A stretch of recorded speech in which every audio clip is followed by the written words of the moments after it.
Soy Fernando Díaz Villanueva. Hoy es 20 de junio de 2017 y esto es La Contracrónica.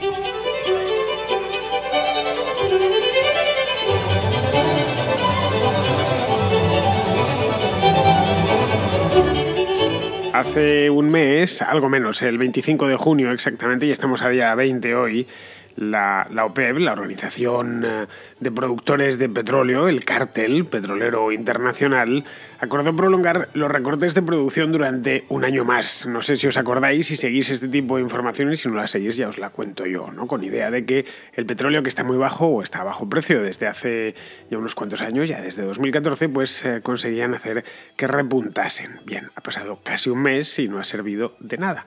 Todo lo contrario, el petróleo se vende de hecho un 13% más barato que cuando hace 25 días la OPEP decidió que iban a recortar la producción en pues casi 2 millones de barriles. Bueno, la cuestión es que esto ha empezado a encender las alarmas por todas partes, especialmente en los países productores que ven como no pueden hacer nada. Es decir, que todo se escapa a sus posibilidades.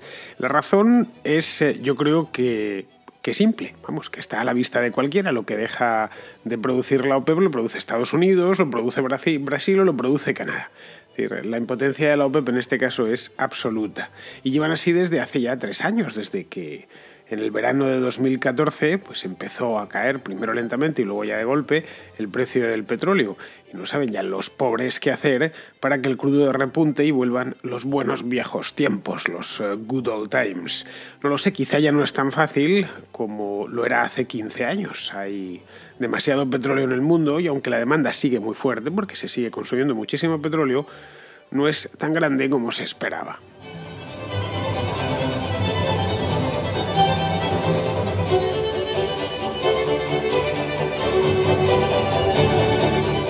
No sé si os acordáis del pepinazo que Donald Trump lanzó a Siria a principios de abril. Esto más lo traté aquí en La Contracrónica. Bueno, no fue un pepinazo, fueron 59 pepinazos desde unas fragatas que tenía en el este del Mediterráneo y que las lanzó contra Siria. Fue muy hablado, de hecho a principios de abril. Esto fue justo antes de la Semana Santa. No se hablaba de otra cosa, de que si esto iba a ser el inicio de la guerra en Siria por parte de Trump y demás. Al final, no, como ya sabemos todos, pues la cosa no escaló, no fue a más. Lo que sí sucedió es que al día siguiente el precio del petróleo subió de manera significativa, quiero decir, y he ido a mirar el precio exacto porque lo recordaba, lo que no sabía exactamente a qué precio se había puesto, subió hasta los $53 por barril, que si miramos los precios del barril de petróleo hace $53, no Brent, sino el West Texas Index, es decir, el petróleo tal y como lo miden los norteamericanos y no como lo medimos en Europa. Pero bueno, siempre suele haber una pequeña diferencia a favor del norteamericano, donde es un poco más barato. Vamos, se puso a $53, que es una cantidad que hace 5 o 6 años la hubiésemos firmado con los ojos cerrados, pero que en abril de 2017 nos parecía caro. En aquel momento, de hecho, los analistas se pegaron para decir, ya está, es inevitable. Esto marca el punto de inflexión y a partir de ahora la volatilidad del mercado va a ser continua y todo lo que hará es subir el petróleo. Vamos, estos análisis están escritos ahí, los podéis ir buscando. Hubo de todo, obviamente. Hubo gente que dijo, los más responsables o los mejor informados dijeron que esto no iba a pasar nada en especial, pero otros dijeron que ya está. Incluso algunos se ilusionaron muchísimo. Bueno, esto empezó en 2014, pues para 2017, después de 3 años de estar pasándolo mal, los productores, obviamente, pues vamos a empezar a pasarlo bien porque el petróleo se va a ir de nuevo a los $100 por barril. Lo curioso es que aquellos 59 misiles Tomahawk, que fueron los que lanzaron los Estados Unidos contra Siria, no contra Siria, sino en concreto contra un campamento, una base del ejército de Bashar al-Assad. Esto más generó un pequeño rifirrafe diplomático, si mal no recordáis. Pues bien, lo que hicieron estos 59 misiles, que no es tanto si lo pensamos, consiguieron lo que no habían consiguieron por los productores de petróleo, quiero decir, lo que no habían conseguido los mismos productores reuniéndose durante 2 años y medio y comprometiéndose a medidas que luego unas veces cumplían, otras no, y otras veces cumplían a medias. Estos mismos productores que están a la desesperada desde que a mediados de 2014 y en concreto a partir del mes de septiembre de aquel año, el barril ya bajó de los $100. Y cuando digo bajo de los $100, aquello nos parecía inconcebible en ese momento, y a los productores les hizo polvo, porque gran parte de los productores habían hecho sus presupuestos de gasto sobre barriles a $100 o mayores, como era el caso de Nicolás Maduro en Venezuela, y no era el único. Se pensaba que no, esto iba a ser un pequeño repunte del último trimestre de 2014, luego a principios de 2015 subiría. Acordaos, está todo escrito, si esta es la ventaja de estos tiempos, que la hemeroteca está a un clic de distancia. Bien, teniendo en cuenta estos precedentes, podríamos decir que cada vez que pasa algo en Oriente Medio, pues pensamos lo de los Tomahawks en el mes de abril, pues sube el crudo. Es bien fácil, basta algo de volatilidad, tocar un poco la región, generar un poquito de inestabilidad en la región y automáticamente sube el crudo, sube el precio del petróleo. Pero lo cierto es que no es así, o por lo menos no siempre es así. Hace un par de semanas, también lo traté aquí en la Contracrónica, Arabia Saudita y sus socios cortaron relaciones con Qatar. Esto tuvo muchísimo recorrido mediático. De hecho, todavía 2 semanas después se sigue hablando de ese tema bastante. De al final qué va a pasar, qué va a ser de Qatar. Salen noticias, el clásico salteado de noticias de la aerolínea Qatar Airways no puede volar a no sé dónde porque resulta que no la dejan volar por encima de Arabia Saudita, entonces el avión no llega y cosas por el estilo. Esto en principio, esa noticia debió hacer subir el precio del petróleo, pero no. Sucedió exactamente lo contrario, bajó. Y lo cierto es que no sabemos muy bien por qué. No lo sabemos al menos a ciencia cierta. De hecho, no es la primera vez. Si nos fijamos, vamos a irnos mucho más lejos, vamos a irnos a 60 años vista. Nos fijamos, por ejemplo, en la crisis de Suez del año 56, que fue cuando Nasser, el presidente de Egipto, entonces bloqueó el canal. Vamos, bloqueó que impidió la navegación por el canal de Suez, pues tampoco pasó nada grave. Hubo alguna turbulencia, básicamente porque es que ahí hubo una pequeña guerra, una guerrita minúscula, pero sobre todo que estaba el canal bloqueado y estuvo bloqueado durante mucho tiempo. Algunas turbulencias durante las primeras semanas y luego siguió fluyendo el crudo de los pozos de Medio Oriente hasta la industria y los consumidores europeos sin ningún problema. Ojo, en aquel entonces el petróleo estaba muy barato, pero no hubo un problema global, ni una crisis energética, ni nada por el estilo. Luego ahí tendríamos un caso claro de problema serio en Oriente Medio. Caray, tan serio, imaginaos que mañana cierran el canal de Suez, pues a lo mejor no sucedería nada, como no sucedió nada en 1956. Luego ya en los años 70, posteriormente, hubo 2 impactos en la zona. Uno fue la guerra del Yom Kippur, en el año 73, que los árabes atacaron a los israelíes y que después de esto vino lo del famoso embargo. Y el otro es la revolución iraní, que fue en el 79, unos años después, que provocó también una gran subida, fue la segunda crisis del petróleo.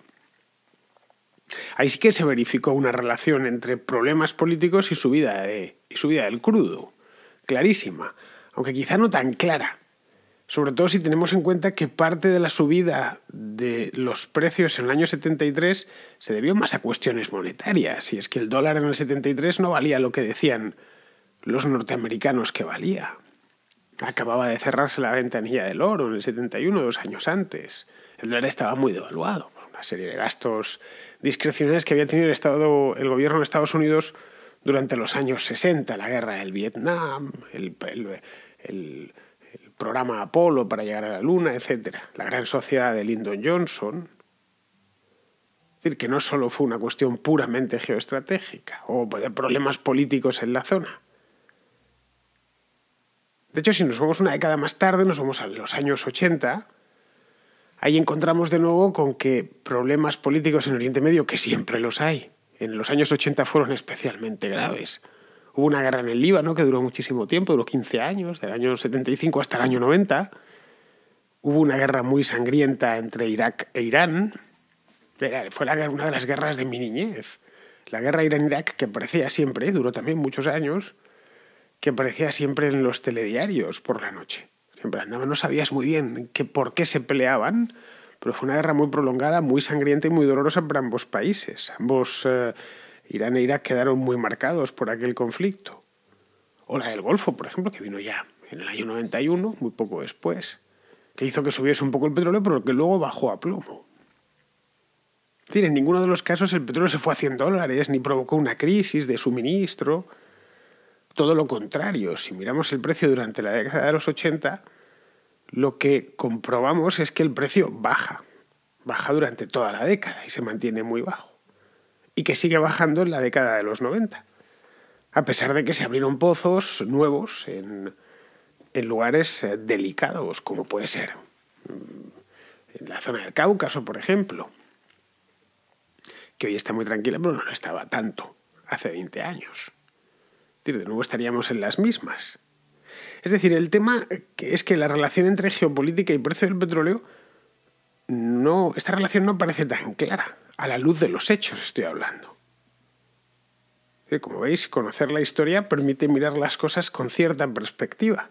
Y ver las cosas con cierta perspectiva y sobre todo no dejarse llevar por lugares comunes y por el último teletipo o lo último que se ha oído.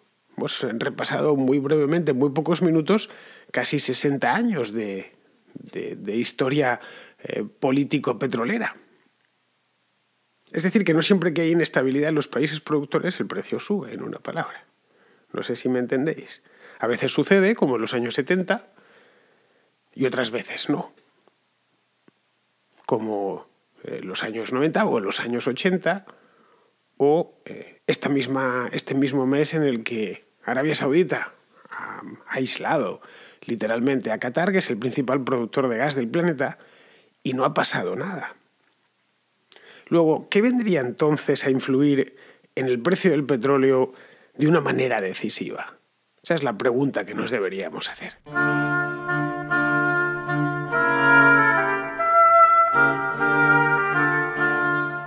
Pues como en cualquier otro mercado, yo creo que lo que más afecta al precio, y esto es puro sentido común lo que estoy aplicando, es el consumo, es decir, el incremento o decremento del consumo, es decir, que se consuma más o se consuma menos en relación con la capacidad de producción. Simplemente es una relación compleja, pero a la vez sencilla. No es compleja de conocer porque son muchísimos los agentes involucrados, pero que más o menos lo podemos entender todo. Es decir, el rally alcista, por ejemplo, de la década pasada, del año 2000, pues de 2000 a 2014, es mucho más de una década. Empezó a subir, donde se pone ya a subir de manera desmadrada es después de la guerra a Irak en 2003-2004, y así está hasta el año 2014, alcanzando un pico máximo en 2008 que se puso pues a $150 el barril durante aquel verano. Recordaos que eso al final contagió a toda la economía occidental. Hubo tensiones inflacionistas, era imposible llenar el depósito, estaba todo carísimo y todo imposible. De hecho, muchos entonces decían que era el fin, que nos pondríamos a final de año a $200 el barril. Es fantástica. Esto de la industria del petróleo es fantástica para descubrir a los charlatanes.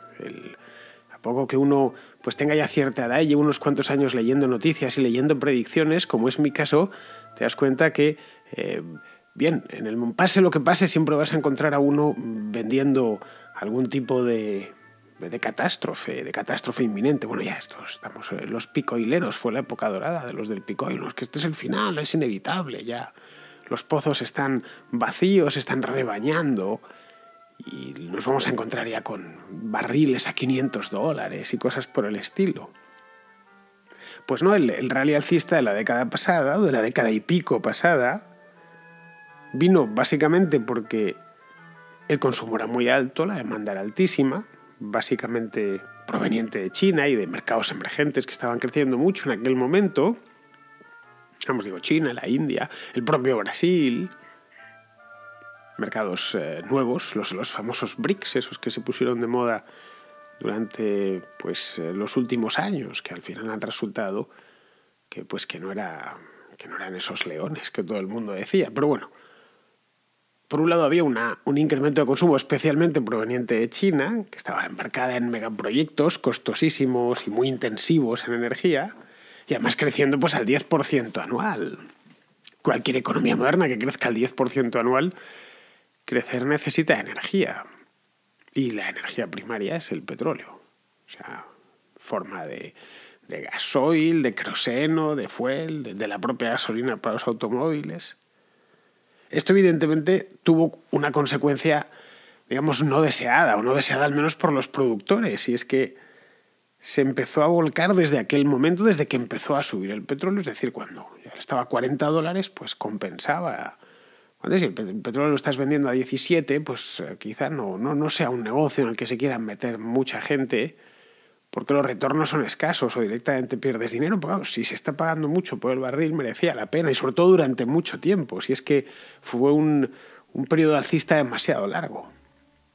Y esto, el resultado fue que una cantidad ingente de dinero se volcó en el sector de la extracción de petróleo, lo que en ese mundillo se conoce como el upstream. La industria petrolera tiene dos partes, ¿no? El upstream, ¿no? La corriente hacia arriba, y el downstream, que es la corriente hacia abajo, que sería, para que nos entendamos, la gasolinera.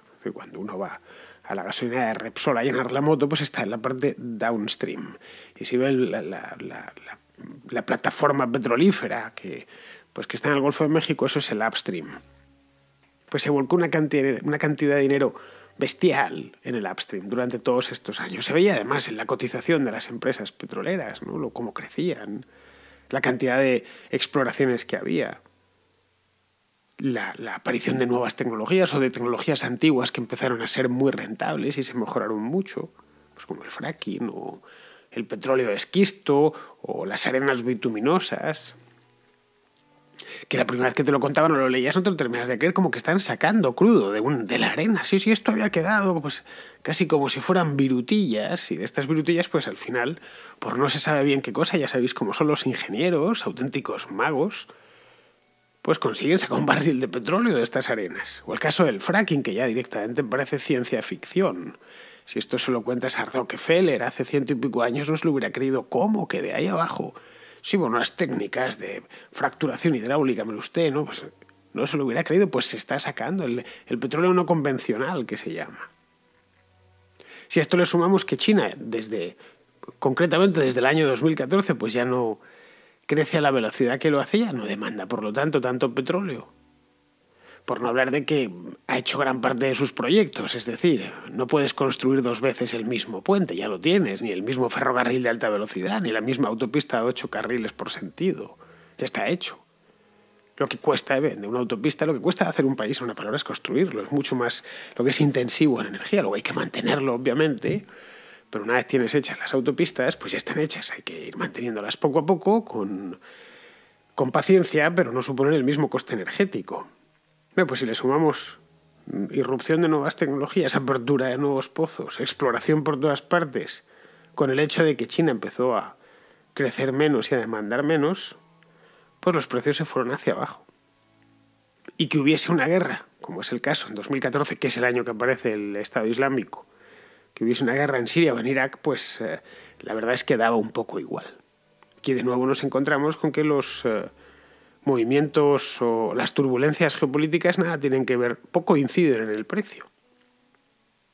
Y ha dado un poco igual porque el petróleo que provenía de esa zona, especialmente Irak, pues ha sido sustituido con mucha facilidad. Es decir, el petróleo que los iraquíes no pudieron inyectar en el mercado, ya lo han inyectado otros desde otro sitio. Lo mismo podríamos decir de Libia. No es un productor, evidentemente, tan grande como Irak, pero sí es un productor importante, por lo menos para el mercado europeo, porque pilla muy cerca. En el caso de Libia tuvieron la industria paralizada durante prácticamente todo el año 2011, pues tuvieron una guerra civil. Es cuando anduvieron persiguiendo a Gaddafi todo el año, hasta que al final le dieron caza y lo mataron, creo que fue en el mes de octubre, ya a finales de año, y estaba parado el país devastado, los manos de guerrillas. Tardaron un montón en conseguir dar salida a un petrolero. No, pues no pasó nada. En ninguno de los dos casos la volatilidad afectó al precio. En 2011 estaba caro, pero que no se encareció mucho más. Eso sí, es curioso porque esta volatilidad, que en principio no afecta al precio, cuando el precio es bajo, sí que genera efectos volátiles y extremadamente negativos entre los productores. Es decir, por reelaborarlo o reformularlo, la inestabilidad no siempre afecta al precio, pero cuando hay precios bajos, generan inestabilidad automáticamente en todos los países productores o en casi todos los países productores. O sea, ahí tenemos los problemas en Venezuela o en la propia Nigeria. Los de Venezuela los conocemos más porque nos pillan muy cerca. Los problemas reales de violencia, problemas de legitimidad del gobierno, que no sabe realmente si va a poder continuar. El caso de Venezuela fue de una irresponsabilidad absoluta porque Chávez primero y Maduro después pues habían comprometido toda la renta petrolera del país esencialmente en subsidios, más luego una buena parte directamente robada, unas corrupciones desmadradas. Y estos países como Venezuela pues tratan de salir de estos problemas y de estas volatilidades sacando más petróleo para tratar de calmar a las fieras dentro de casa. Es decir, que por mucho que se comprometan a producir menos con sus socios, tienen el agua al cuello. Luego nos encontramos con algo parecido a un círculo vicioso, que no es que se romperá seguramente, pero no sabemos cuándo se romperá ni cómo se romperá. Por un lado, se produce más petróleo que nunca en más sitios que nunca. Esa es la realidad. Es decir, si miramos hoy el mapa petrolero del mundo, pues el Oriente Medio sigue siendo la región principal, pero no es ni muchísimo menos la única. No hemos nada que ver. Por otro, se sigue demandando mucho petróleo. Es lo que sigue moviendo al mundo cada mañana, pero la demanda no crece tan intensamente como se pensaba. Sucede además que con los años de carestía, que han sido muy prolongados, como os decía, estos años de carestía han ocasionado que los países consumidores sean más eficientes. Esto a la vista lo tenemos. Los automóviles consumen menos hoy que hace unos años. Ya sea porque han incorporado nuevas tecnologías como los híbridos o directamente eléctricos, entonces ya no consumen nada. O directamente se están sustituyendo. Están sustituyendo el crudo pues, por otras energías primarias como puede ser el gas o directamente por energías renovables. En concreto para la generación de electricidad en muchísimos países, incluido en el que yo estoy, pues apenas ya se emplean derivados del petróleo. Es decir, que se quema muy poco fuel oil y creo que casi reducido a los sistemas insulares. En la península, desde luego, no. Es todo carbón, o directamente energía nuclear, molinos de viento y cosas por el estilo. En resumen, que de este atolladero no van a salir los países productores tan fácilmente. Es decir, por mucho que pongan de su parte, el sistema actual de precios parece que ha llegado para quedarse durante mucho tiempo, pero ojo, no para siempre.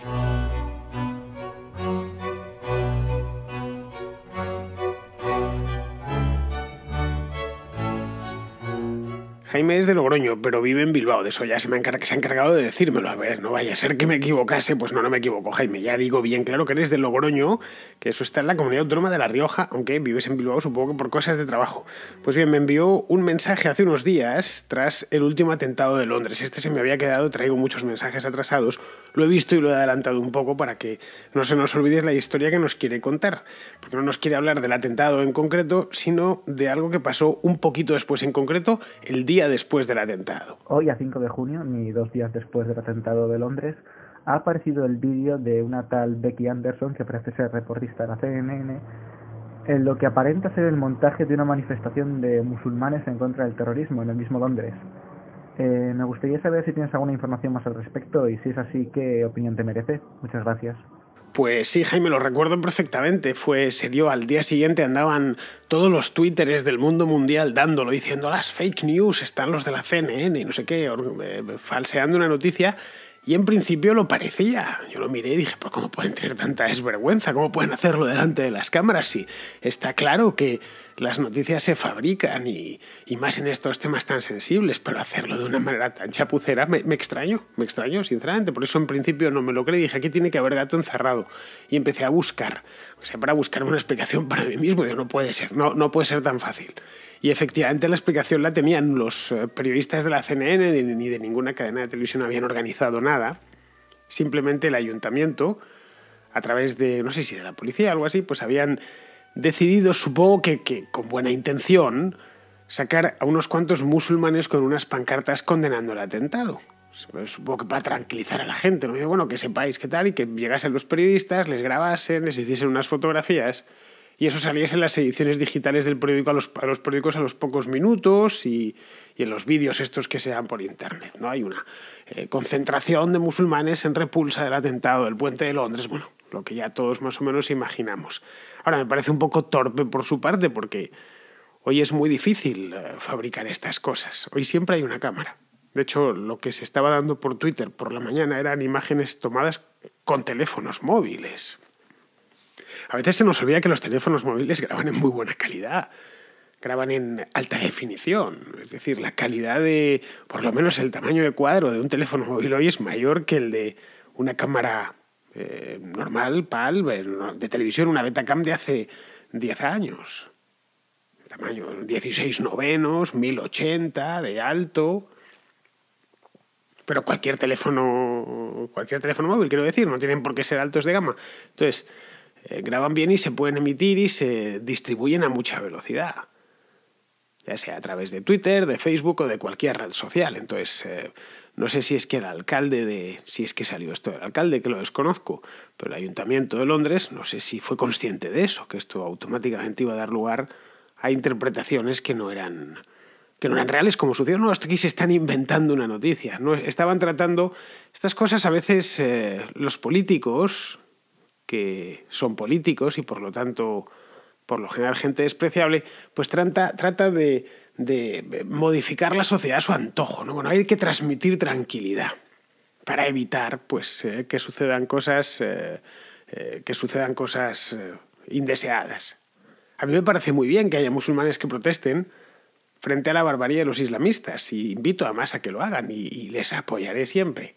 Pero caray, que salga de ellos, no del alcalde, ni de un concejal, ni del jefe de policía. Es decir, que se planten ellos y que hagan una manifestación, como se ha sucedido en otros casos en otras ciudades.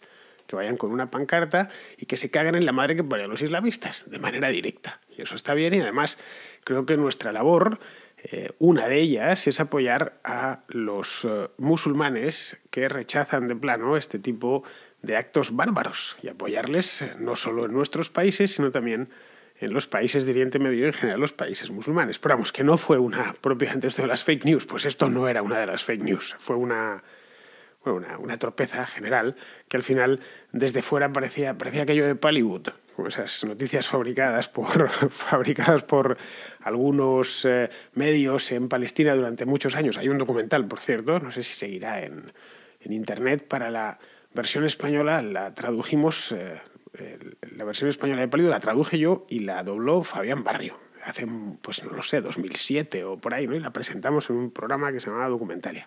Bueno, aparte de esto tengo una noticia mierder. Ya diréis, ya era hora de que llegue una noticia mierder. Pues sí, ya era hora. Es una noticia mierder que me ha hecho mucha gracia.